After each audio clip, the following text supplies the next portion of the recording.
BC న్యూస్కి స్వాగతం. అబ్దుల్ కలాం దేశ అంతరిక్ష ప్రయోగాలకు, దేశ రక్షణకు ఎంతగానో కృషి చేశారని పినాకిని యూత్ వెల్ఫేర్ అసోసియేషన్ అధ్యక్షులు మురళీమోహన్ రాజు తెలిపారు. పినాకిని యూత్ వెల్ఫేర్ అసోసియేషన్ ఆధ్వర్యంలో మంగళవారం ఉదయం నెల్లూరులోని శ్రీ రేబాల లక్ష్మీ నరసారెడ్డి స్మారక భవనం నందు డాక్టర్ ఏపీజే అబ్దుల్ కలాం జయంతి సందర్భంగా శ్రీ నందికేశ్వరి కూచిపూడి కళాక్షేత్రం ప్రారంభోత్సవం మరియు అబ్దుల్ కలాం ఎక్సలెన్స్ అవార్డు దినోత్సవం ఘనంగా జరిగింది. ఈ సందర్భంగా ఆయన మాట్లాడుతూ, ఒక శాస్త్రవేత్త దేశాధ్యక్షుడై దేశానికే నూతన దిశను నిర్దేశించారని తెలిపారు. ముందుగా అబ్దుల్ కలాం చిత్రపటానికి పూలమాలలు వేసి నివాళులర్పించారు.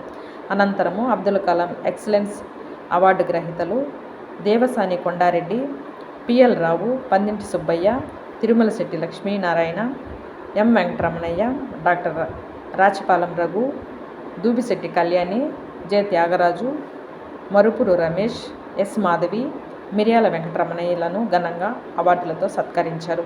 ఈ కార్యక్రమంలో రియల్ ఎస్టేట్ అధినేత AM Ratnam, SV Ramesh Babu, Ande Srinivasulu, Shaik Riyaz Basha, A Jayaprakash, N Balaramaiah Naidu, K Muralimohan Raju, Pala Jyotsna తదితరులు పాల్గొన్నారు.